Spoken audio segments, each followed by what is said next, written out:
To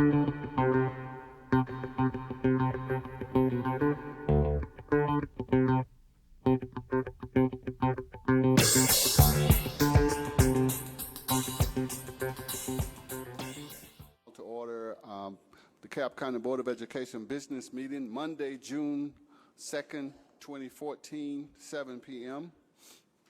Let it be known that present we have Board Chair Melvin Johnson, Vice Chair Mr. James McMahon, Mr. David Campbell, Dr. Karen Carter, Mr. John Coleman, Dr. Michael Irwin, Mr. Thaddeus Mayfield, Dr. Joyce Morley, Mr. Marshall Orson, and our superintendent, if we can find him, he's around here somewhere, Mr. Michael Thurman. Teacher Forum Council Steering Committee representatives, Ms. Inez Colwell, Mr. David High. Teacher Forum Council Steering Committee alternate representatives, Ms. Donna Nelson, Ms. Carlene Pippins. DeKalb Auxiliary Employees Forum representative, Mr. Terrell Short. DeKalb County PTA Council representative, Ms. Sabrine Mateen. SPLOST Oversight Committee representative, Mr. Paul Bazier. Inspiration and Pledge of Allegiance. Huh? How you pronounce this? Charles Rogers. Mr. Bazier is not here. Mr. Charles Rogers, would you please stand so we'll know you're here? Thank you for coming. It is my honor and privilege this evening to bring the inspiration. Last week, we lost a great American. Dr. Maya Angelou lived a life as a teacher, poet, writer, activist, and artist. She was a warrior for equality, tolerance, and peace. Her talents served as a rainbow in the clouds of so many people worldwide. Please allow me to share 10, in my opinion, of her most inspiring quotes. We may encounter many defeats, but we must not be defeated. If you have only one smile in you, give it to the people you love. Don't be surly at home, then go out in the street and start grinning good morning at total strangers. A bird doesn't sing because it has an answer. It sings because it has a song. My great hope is to laugh as much as I cry, to get my work done and to try to love everybody and have the courage to accept the love in return.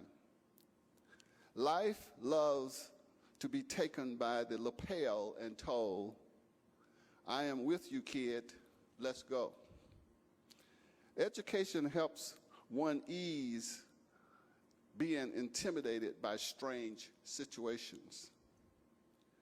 Life is not measured by the number of breaths you take, but by the moments that take your breath away.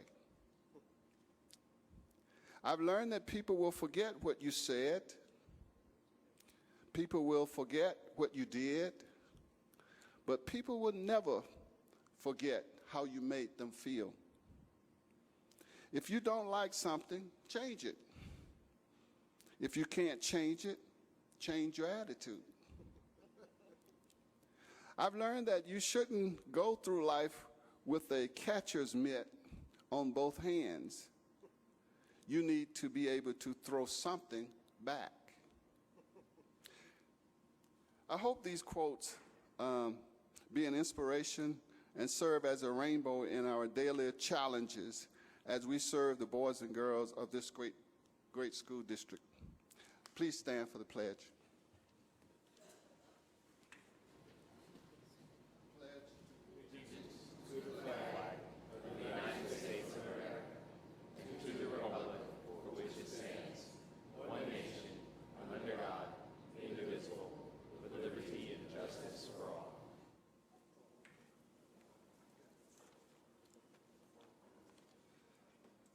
At this time, I call for a motion to adopt the agenda. Moved by Dr. Morley, second by Mr. Mayfield. Is there any discussion? Hearing none, call for the vote. We have a vote here. Can we get a vote?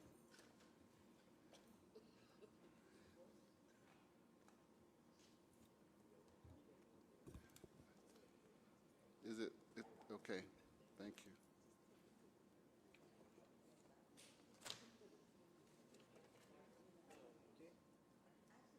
The agenda is approved.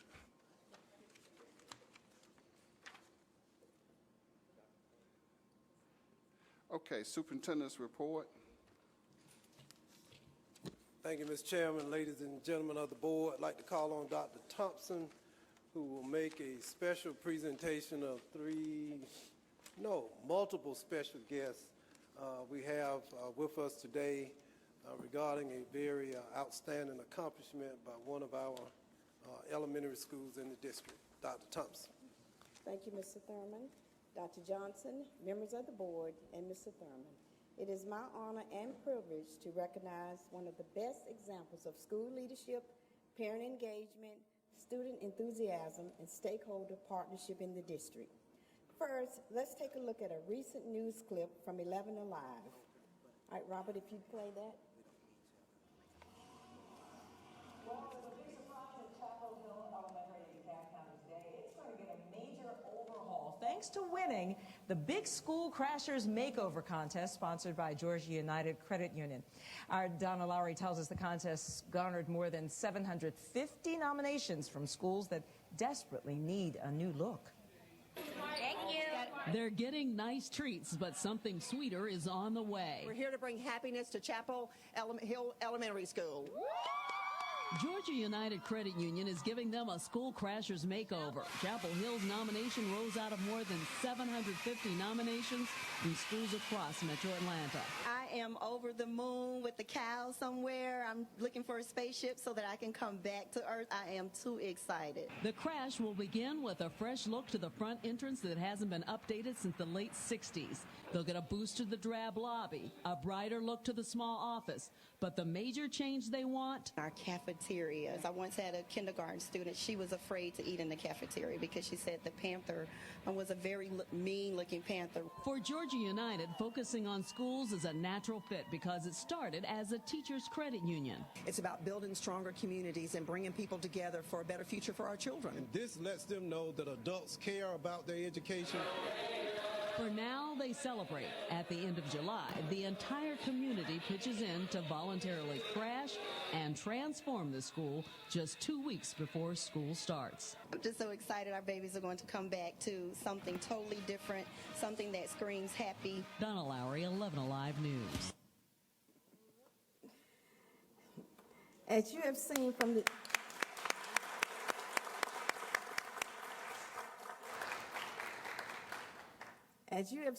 news clip, Chapel Hill Elementary was recently selected from among more than 750 school applications statewide to receive a makeover of their school facilities.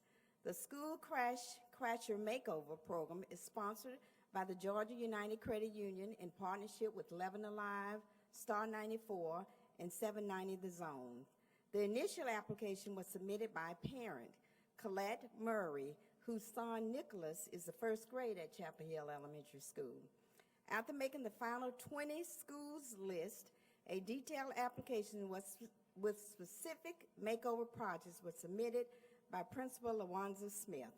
Ms. Smith's application was chosen primarily because it told a story of a school that was in need of physical improvements to match the improvements that have been made recently in school leadership and instruction to match the new commitment to student achievement. As Ms. Smith puts it, we have learned to make lemonade out of lemons, but we want to give our students more than lemonade. We want to give them a great learning environment. The centerpiece of change will be landscaping at the entrance of the school in memory of Autumn Mack, a kindergartner who was killed on Halloween night last year as she went trick-or-treating with her families and friends. Rest of the plans calls for a transforming of the lobby and cafeteria from a happyless experience into a happy place for students, employees, and visitors. Chapel Hill has been through a lot of transition lately, but the parents, students, faculty, and staff have persevered with a commitment to teamwork and achievement. Now, Mr. Chairman and members of the board, please allow me to introduce the winning team. Ms. Colette Murray, the parent. Would you please come forward? Ms. Murray, come forward, please. Ms. Debbie Smith, CEO of Georgia United Federal Union. Go up there and stand. You don't get your picture taken. Go up there and stand. Thank you. Also, Ms. Yolanda Jones, that's Autumn Mack's mother. Ms. Jones, if you'd come forward. And then last, our principal, Ms. LaWanza Smith. Congratulations. Board members, if you come down, take a picture with them, please.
I don't need a microphone, I don't think. I just wanted to come to say thank you. God bless you for each one of you that give your time and effort to serve our children, because as I call Commissioner Thurman and I have been knowing each other a long time, our children are our future. And if we don't stand up and do something for our children, what will happen to tomorrow? So I just wanted to say thank you for all that you do for our children. If you do not know it, Georgia United Credit Union used to be named DeKalb Federal Teachers Credit Union. We were started by Vernon Carnes, who was an educator in DeKalb County, $50 in a cigar box. It is now a $1 billion organization. So for us to have 752 applications for this school makeover, and for anonymously to be chosen a DeKalb County school, was just icing on the cake. So I just wanted to come and say thank you for what you do. And we're going to be there on Saturday, Friday and Saturday. Superintendent Thurman's going to be there working with us. Come and join us. Thank you.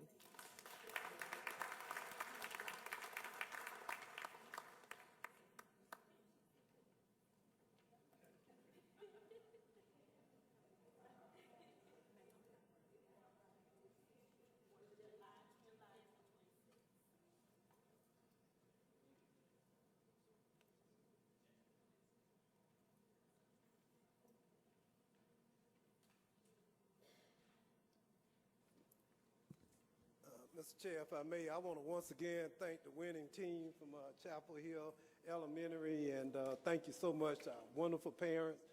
She has a husband here. I want my first grader, nigga, stand up. I want the entire Murray family to stand. Let's give them a round of applause. Thank you so much. Ms. Mack, and to Ms. Mack, thank you all so much. Thank you. Our prayers are with you, and your family. Ms. Smith, you're doing a wonderful job. Thank you. And Ms. Debbie Smith, I have to tell it, she and I were partners together during the Great Recession. She chaired the employer committee for the Georgia Department of Labor, and we've been through some tough times and some good times, but she is a sainted person who does so many good things for this state. Let's give her another round of applause. Thank you so much. Also, Mr. Chair, Dr. Thompson wanted to brief the board on our summer school program as well as some of the other initiatives just briefly. We think you all may receive some inquiries or questions about what is being offered during the summer. We have a full range of opportunities. Dr. Thompson. Okay, thank you, Mr. Thurman, Mr. Johnson, members of the board.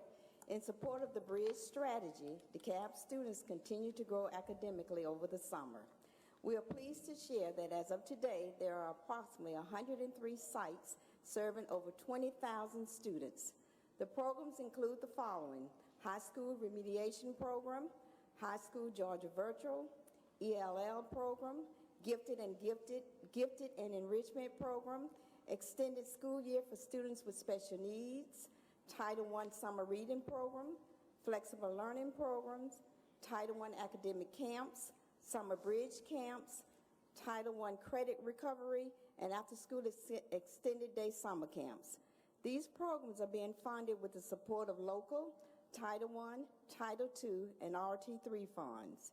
We are providing bus transportation for our students, and we are communicating daily with parents due to the overwhelming response from our parents. The bus routes are posted on the district website and will be updated as all bus routes are finalized by the end of the week. These programs afford our students continual academic engagement during the summer, thereby allowing the district to continue its effort on improving growth and achievement. Additionally, the many programs afford our employees an opportunity to offer their skills, talents, and passion, thereby providing them some employment. We are pleased to thank our parents for an overwhelming response to participate in these summer academic programs. We offer a special thanks to our many principals, teachers, and central office staff who have been instrumental in planning for a safe summer of growth and achievement, and of course, of having fun. Thank you, board. Thank you, Dr. Thompson. And one of the things, I know the board made a request. No, you all gave me a directive regarding our summer reading program. We had budgeted, Dr. Johnson, for 2,500 kids. And, of course, when you give me a directive, I pass the directive on to my senior staff. And Dr. Beasley, I'm happy to report, instead of 2,500, we are serving 3,000 kids. 3,300. Oh, 300 more, 3,300 kids in our summer reading program. And thank you so much. And Dr. Thompson, you mentioned our food and nutrition. We also have summer food and nutrition programs for young people and families who may not be able to afford a nutritious meal during the summer. I understand we've been doing this for 22 years, and this is the 22nd year that we're providing this service. Oh, and in the summer program, we are serving breakfast and lunch as well as providing transportation. And I'm almost certain you all are getting those questions. And last, Mr. Chair, I want to call on Dr. Beasley to give a...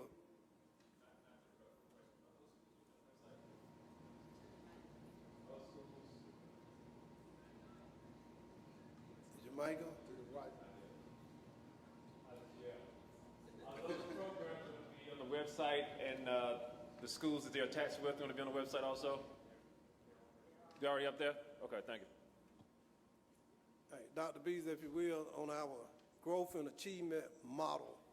Thank you, Mr. Thurman. Good evening, Dr. Johnson, members of the board, Mr. Thurman. I'd like to start out by commending Chapel Hill because their test scores increased as a result of their effort. So they didn't say that, Mr. Thurman, but the principal knows that clearly the work is being done and they're experiencing the fruit of their labor. Today, we'll like to give you a brief update on growth and achievement by sharing the timeline of our actions for this school year. Members of the board, you should know that our plan is to come back in July once test scores have been officially released to share a full briefing on growth and achievement along with our release test scores.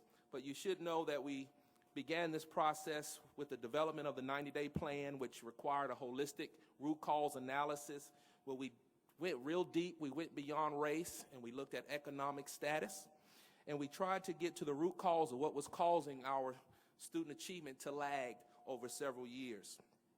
We shared that information at last year's Summer Leadership Conference. In addition, because of your efforts, there were funded academic enhancements last year in the tune of $27.2 million.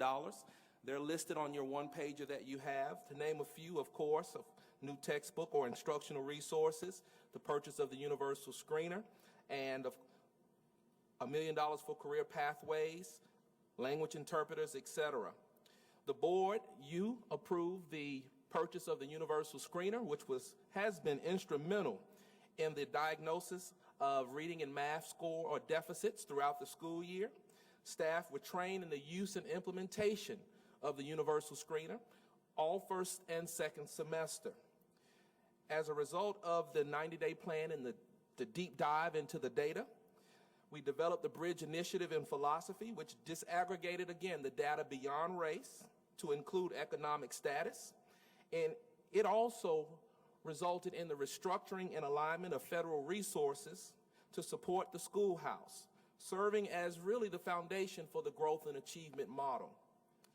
We expanded parental engagement last year with many awesome, well-attended parent conferences and events. The growth and achievement model was developed. It's a data-driven, cross-functional, fully integrated strategy which utilizes diagnostic and formative data to determine instructional approaches, and it aligns our local and federal resources in an effort to provide additional support to our students. We trained all staff, including central office administrators, principals, APs, teachers, and department chairs in the GAM model. We conducted parent workshops attended by well over 600 plus parents in the growth and achievement model, where we shared instructional resources, and we had a very good conversation about testing and what parents could do to help us in that improve student outcomes. We provided additional resources for tutorials, remediation, and instructional resources, including the provision of student success tutors from the month of January until May. We monitored and supported the implementation of the growth and achievement model, and we're pleased to say that as of today, even though our results are preliminary and they are embargoed, that we are reviewing the data, we're analyzing the data to determine the areas of growth, and our initial analysis is reflecting verifiable and positive results. Staff awaits the release of the state's data so we can, with hopeful expectation, confirm the increases in student achievement as we begin planning for next school year. Again, as I close, you'll have a full briefing of GAM in July, which will also include our released student achievement data. Thank you, Mr. Chair, and this concludes the superintendent's report. Thank you for a very, very positive report, and we appreciate it very much. At this time, I call for a motion to amend the consent agenda to remove item number 5, that is approval of non-resident tuition, to be voted on as a separate item. Moved by Mr. Orser, second by Mr. Coleman. Is there any discussion? At this time, I call for the vote.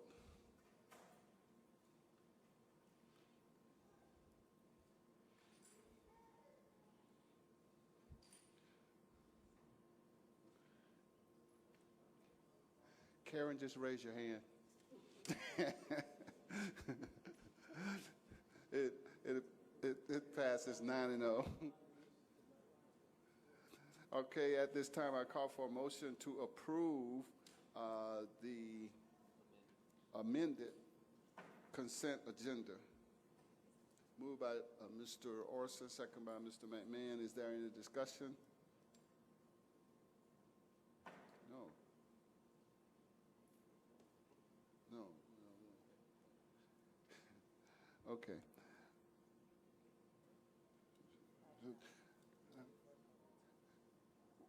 No, of the amended agenda. All right. So at this time, is there any discussion? No discussion. Call for the vote.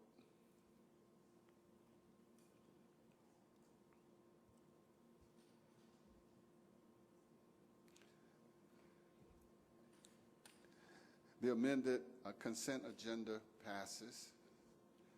At this time, I call for a motion to approve. That's what I'm doing now. At this time, I call for a motion to open for discussion item number 5, approval of a non-resident tuition. Moved by Mr. Orson, second by. Oh, it's your discussion, so you bring it up, Mr. Orson.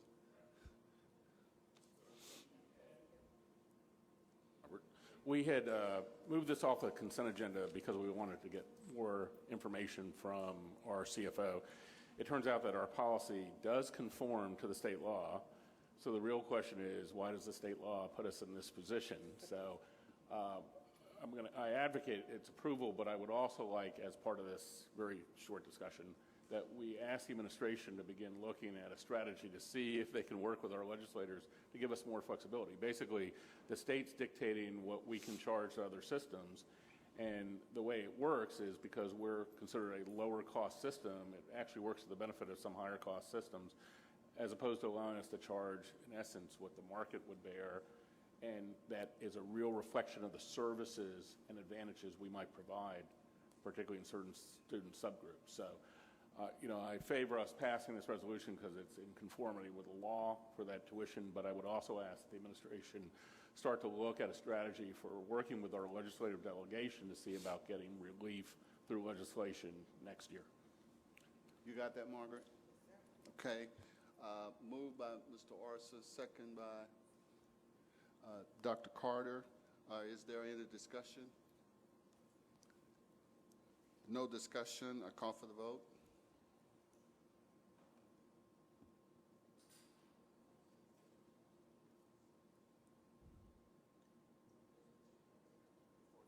Dr. Irwin, Dr. Carter. Sure, it passes 9-0. At this time, 2-minute comments from any board members. No comments? Yes. Dr. Marley? Yes.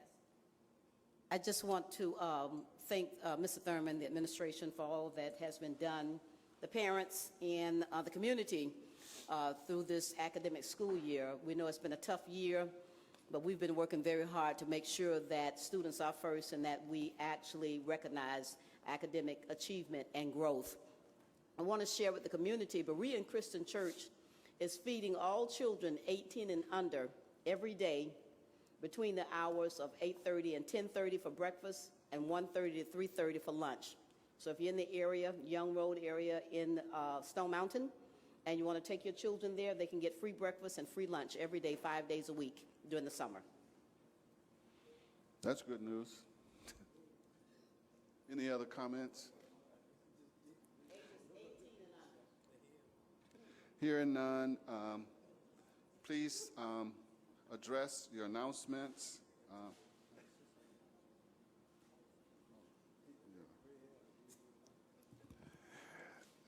I might want to add, on Saturday morning, I attended be conducting Mr. Buck Godfrey into the Georgia Coaches Hall of Fame. It was a very meaningful event, a historical event, the only person from DeKalb County to ever be inducted into the Georgia Hall of Fame, Coaches Hall of Fame. He was well represented. There were many friends and colleagues from the DeKalb school system, and I just want to thank and congratulate Buck Godfrey for that prestigious award.